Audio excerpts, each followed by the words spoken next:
All right. Thanks you guys for coming. I wanted to introduce our celebrity guest, Sam Warburg. Thank you for coming, Sam. Sam's four-time All-American, played #1 at Stanford, and after he graduated, he went on the pro tour and was ranked as high as 117 in doubles and 132 in singles, and retired in 2009. And so he can relate to what's going on out there and what's going on the pro tour. And we wanted to share with you some tales from the tour, as well as what it was like growing up and becoming a professional tennis player. So, a few questions for you, Sam. First of all, tell us how you got into tennis and why you picked tennis as your sport. It was actually kind of accidental. My sister was a very good tennis player, and she's a couple years older than me. And growing up, we would come down actually this area. I grew up in Sacramento. And she used to take lessons from Randy Becker. I don't know if you guys know him from Fremont Hills. So when she was maybe 8, 9, 10, we'd drive down, and I would always be, running around, kind of throwing the ball around or hitting against one of the walls down there. But just started picking it up, and went with my mom. So she was the John Roddick to you being the Andy Roddick. I don't know if I could go in the same sentence as Andy Roddick, but yeah, that kind of dynamic. Definitely. And just kind of by accident. I played baseball and was a swimmer, and those were my two sports that I really liked the most, and wanted to keep pursuing. But being on a team, I felt like it was really tough to kind of be involved in the action a lot. And I was one of those kids that needed a lot of action. I had a lot of energy, and so tennis was great. The ball was always moving, and I could always run after it and chase it. And yeah, just followed my sister and loved it. So why did you pick tennis as opposed to swimming or baseball or any of the other things you were doing?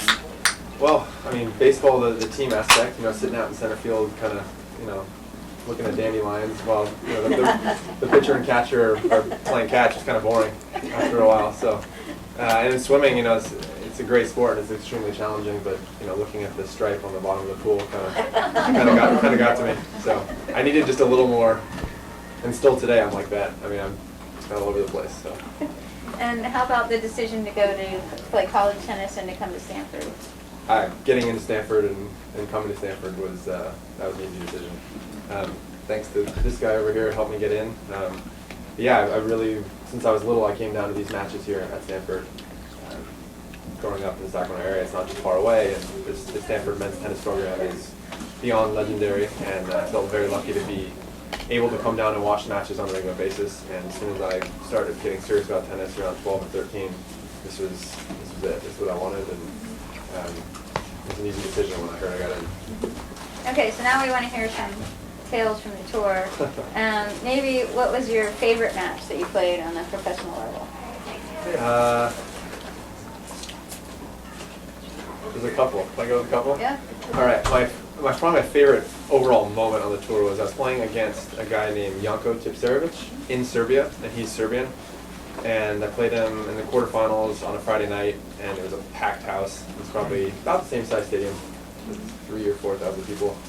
And I was playing above my normal play. I was playing extremely well, and he was playing very well, and it was starting to get pretty contentious. The crowd was getting involved, and it was getting kind of hostile. I mean, if I would, for example, what would they? If I was hitting a good shot and pumping a fist, I would start to be some whistling and start to be some booing. And when he'd hit a good shot, the place would go nuts. First set tiebreaker, I won. Second set, he was up a break. I broke back, and it was really like back and forth. But very short points. We're playing on carpet. I don't know if you guys have played on carpet much, but carpet is, I mean, like what we're standing on here. The ball just skips through and stays really low, and it's extremely hard to play long points. So most of the points were 3 or 4 ball rallies. And it got to a second set tiebreaker. When the second set tiebreaker was 4-2, I was up, and he was serving. So if I was able to win that point, I'd go 5-2 and then serve with 2 points, hopefully, and finish the match. And we had a 20 ball rally, by far and away the longest point of the match. And it ended with I hit a backhand down the lane winner. And as soon as I hit it, I kind of grunted a little louder because I knew it was going to be. When it came off my racket, I knew that it was like in a position where he wasn't going to get to it. And the crowd, one side of the stadium had about 20 rows, and the other side had about 50 rows. And as soon as I hit it and grunted a little louder, I turned to the side of the stadium with the tall rows and did, "Come on!" as loud as I possibly could. Just belted it from here, from way down low. And Oh man, I got booed. I got booed. It Big was time. worth it. Yeah. Ended up winning the match, and I had to get 3 security guards to took me off the court. But it was awesome. Wow. Beating a guy who's top 40 in the world in his home country was pretty cool. Yeah. Considering before the match, I was in the locker room, and I was like tying my shoes and I had my iPod in, and I was just trying to like think about the match. And on the TV was a commercial where he was like spreading some sort of like cream cheese or butter on bread, and he was like holding it up and smiling like. And, like, I mean, the guy is like, he's God over there. He and Novak and Nenad Zimonjic are Right. bigger than life Yeah, over there. So Trotsky. it's kind of intimidating going onto a court when you're watching a guy in a commercial. Had you had anything similar to that before and playing in a hostel? I mean, playing Cal, or doesn't really compare? No, college wasn't. Actually, we played one match at Baylor. It was a junior year. That was pretty hostile. Yeah, so that one was pretty hostile, but nothing close. One other match on the tour. This is my other favorite match. Actually, I ended up losing this match. So you can have favorite matches and still lose. But I was playing against Guillermo Cañas Yeah. at the Sony Ericsson in Miami. And first set, I was beyond intimidated. I mean, this guy looks like he could be the starting safety on any NFL team. His legs are like this. I mean, he is a bull. He beat and Federer twice in a row. Twice in a row, back-to-back weeks. When I played him, he was top 20. He was, I think, 16 when I played him.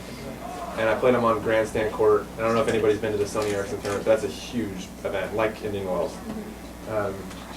When I played him, there was nobody there for the first set. And I was getting, I mean, no one's going to come watch Sam play. They're going to come. We would have come. Thank you guys. But then I won the second set, and it got kind of tight, and people started coming in, and there's a big stadium like this, and it was full. And 4-all in the third set, I had 2 break points. And one of the break points, he played an unbelievable point, hit a great shot. But the other break point, I was standing in the middle of the court, he was running side to side, I was totally dictating. It was maybe 4 or 5 balls, corner to corner.